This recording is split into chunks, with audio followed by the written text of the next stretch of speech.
Maniacs, welcome back to the channel. Your local bedhead here. I really don't know what this is about. This video itself has been passed out to me a few times now, and they're saying you gotta watch it, you gotta check it out, and I'm gonna go ahead and do that. I just don't know what it's about. I literally don't. So, hit the like button, subscribe to the channel. This is a channel that we discuss paranormal topics on, and it says it's like the news. So that's pretty interesting in and itself. And the thumbnail or the picture has like a woman in front of a TV that says ghost story with a giant question mark. We'll see. I like it though. I like it. I'm getting excited. The most evil haunted house in North America? Previous owners say stories around. You piqued my interest a little bit. House right here in the Wabash Valley, some call the most evil and haunted house in North America. A home in Eugene, Indiana that has caught the attention of national television stations, even movie producers. But the former owners of the house contacted News 10. They say it's not haunted, it's a hoax. And the stories coming out of that house are fabricated facts about their loved ones. It looks like any normal home nestled in the middle of nowhere. But it is here on the corner of Elm Tree Road and Water Street in small town Eugene, Indiana, that big controversy is starting to swirl. We were really just a normal family. Adam Baird and his sister Haley Navarro say they just want people to know the true story behind this house. A tragic story they say they've been trying to get out for nearly a decade. Here are what they say are the facts. In 2001, their mother, Cheryl Skinner, died of a heart attack at the young age of 42. They say she had the heart attack in the home, but died at the hospital. Then their stepfather, Kurt Skinner, committed suicide in the home several years later. Haley says he found out he had cancer and couldn't afford the treatments, so he ended his life. Life-changing, devastating events, to say the least. Yeah. But then more changes. A paranormal team bought this house, their family home. The paranormal investigators claim the house is haunted by several people who died here in the... Oh no. Yeah, this is a real issue. They're exploiting the family's tragedies for... I'm not sure if they charge people to investigate here. Something kind of tells me they probably do. They probably make some sort of profit off of the house. And getting the concept and the information that it's haunted out there would definitely be making it open for that kind of business. And that is pretty fucked up that they are trying to, if they are trying to do this, I don't know if they are. We're probably going to find, I'm hoping we're going to find out. But that means they're exploiting someone's tragic past for money. Again, this is why I have such an issue. I'm very happy a lot of you guys sent this to me. Wow, that's big. Wow. The home, including Kurt and Cheryl Skinner. Adam and Haley claim their parents' deaths are being used for profit. There were all these lies talking about how my mother died of a drug overdose and that she was underneath the bed and been bloated and nobody found her for 2 weeks. They were charging people to come in and haunt my mother and call my mother out my name and my stepfather. The paranormal team has nicknamed the house Willow's Weep, a play of words based on... Jesus, and they even came up with a creepy name for it. The Conjuring House, Willow's Weep. And even making up a story that wasn't even true about the mom. Dumbasses, the family are still alive. They can tell you what really happened. God, these people are not bright. Oh my gosh, this is horrible. This is actually a horrible situation. The huge willow tree in the front yard. They say if you pull a branch off the tree, something bad's going to happen. Oh, it's cursed. Haley says that's ridiculous. She says the tree was the last memory she has of her mother. They planted the tree together just months before she died. Oh, we don't want you paying money on lies. Like, if you're going to do a haunt, we want you to at least know the truth. Dozens of people have come here over the last several years, paid money to investigate the house. Adam and Haley say their family home was nice inside, well kept when they lived there, but they claim the new owners purposefully changed the appearance. It had carpet, it had nice furniture, you know, it was a place that we could grow up in. And then they stripped all that out to make it look haunted and scarier than what it really was. Paranormal investigators shared these pictures of the inside of the house. They claim this is the chair Kurt Skinner shot himself in. You can see the blood-stained upholstery. And they say the hats, boots, and guns are Skinner's as well. But Haley says no way. And it's not even the same furniture that was in the house. You know, they put guns, hats. These guys are just scumbags. These people are scumbags. 100%, I cannot believe this is real. Wow, they really just went all in, didn't they? Guys, if you're gonna do some sort of haunted house, at least you can have fun and make something up. That's fine, but don't fucking use people's past and people's relatives as a way to bring people in.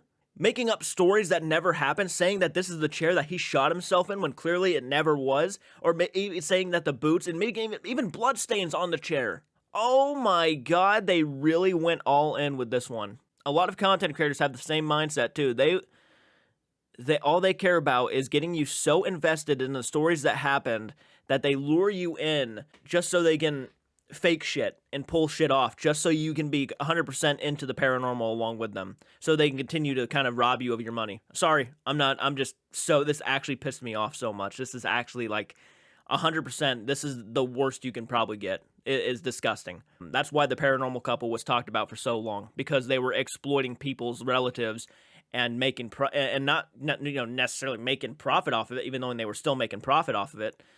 They were luring people to the Conjuring House, which would then give the Conjuring House a lot of money, which they would get paid for, so that is making profit off of it. Exploiting people's relatives and using that as a way to lure people in is so sick. It's so sick and so fucked up on so many levels. The paranormal investigators that own this place and did all this, to me, are not real paranormal investigators. They should be 100% ashamed of themselves. They should probably step down and stop doing paranormal investigations entirely, as a matter of fact. There and stuff. You know, he wore trucker hats. He never wore cowboy hat. It irritates me that they would lie like that just to make profit. That's what I think. They claim they're not making profit, that it's for upkeep. But oh, yeah. Yeah, that's a pretty damn common thing we hear from a lot of scammers, don't we? Oh, we don't make profit. No, we don't make profit. Get the fuck out of here. I beg to differ. We have children, and we don't want our children growing up seeing this house that's portraying their grandmother in this way of being haunted. Adam and Haley say to them, this isn't just some people in a ghost story. No. This is their loved ones. Real people, they say, are being lied about. They just want the stories to stop and their loved ones to rest in peace. I tracked down the current owner of the house, David Spinks. He's a paranormal investigator and lives in West Virginia. He agreed to talk to me for his side of the story. We'll have that for you tomorrow on News 10. Oh, wow. Well, that's at least good. That's at least good that he's going to say his side of the story. Because I really want to know, what the F are you doing? I mean, you can't hide the fact that, yes, you made the house look even more haunted than it already did. I mean, you can't lie about that. The Willow's Weep thing, I mean, it's obvious you guys tried to exploit this place as a creepy location to try to make profit off of it because you wanted people to come over and actually start doing this stuff. There's no getting around that. That absolutely, you guys did do that. I mean, calling it Willow's Weep, I mean, you really are trying to get people to come over and investigate. Oh, 100%. I wouldn't even be surprised if that place was booby-trapped with things that would make it come off as haunted, because it's so over the top. Crazy. Actually crazy. That was pretty insane. And that was only 7 days ago, by the way. That was only 1 week ago when that was posted. So this is pretty relatively new. And I am curious to see the owner's statements because, you know, maybe I'm wrong about certain things. But if I'm going off of this, yeah, it clearly looks pretty damn obvious. I mean, even having blood stains on, like, around the area where apparently the dad shot himself. I mean, you really are. Now, even if you have some sort of logical, reasonable explanation, there is still no getting around that. You still did that. Before I really go ahead and end this, I actually want to go ahead and insert this. For all those people who are saying it's all about entertainment, maybe start thinking about the people involved. Maybe start thinking about the families who are being exploited like this and being used like this, because this is a real issue. And whether you just want to view it as entertainment or not, this is a real issue of people actually being hurt by the lies. And this will only continue to grow as long as people are faking paranormal content. You know, you can be open about it, and you can still not use people's families people's families as a way to bring in your audience, but if you are bringing in people's audience, if you are bringing in people's family members, lying constantly to your audience, the people who got you to where you are, it is going to come crashing down at you at one point, and it's not going to last. It just won't last. Trust me, you are going to be called out, and you are going to be shown as the frauds you are. So try to be honest. If you ever go out paranormal investigating, be honest on what you catch. It does not matter if your videos don't have much of anything. as long as you are true to yourself, I say that says a lot about you, because I'm not a fan of liars. I don't know about you guys, but I'm not a fan of liars, and I don't think anybody will be. Hopefully, it continues to stop. It continues to be called out, because it's important that it is always going to be called out. And I hope more families start stepping up and saying what the real side of certain things are, because that's the only way to bring them down. Yeah, in my opinion, the family should sue. 100%. If they are coming up with false narratives and making up all this bullshit about their mother and father, then if that was my fucking father they were talking about, or my mom, oh, you best believe I'd be seeing them in court. And that is shameful. I sorry, it is shameful. Crazy. Let me know, guys, what you think down below. I am curious to see the owner's response to this, but let me know what you guys think, and I'll see you in the next one. Do take care. JCARTSARTS is throwing down, coming after all these paranormal clowns. He's watching, not letting get away. On his JCARTSARTS, tearing the fakers apart. He with his heart, no one dare tell him can't react, because JCARTS has your back.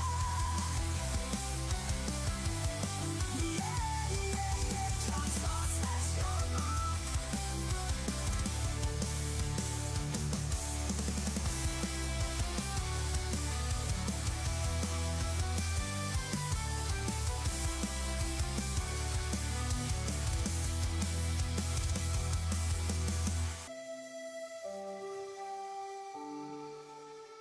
JCARTSARTS is throwing down, coming after me. If you caught who can't speak, JCARTSARTS is through. You won't be let down.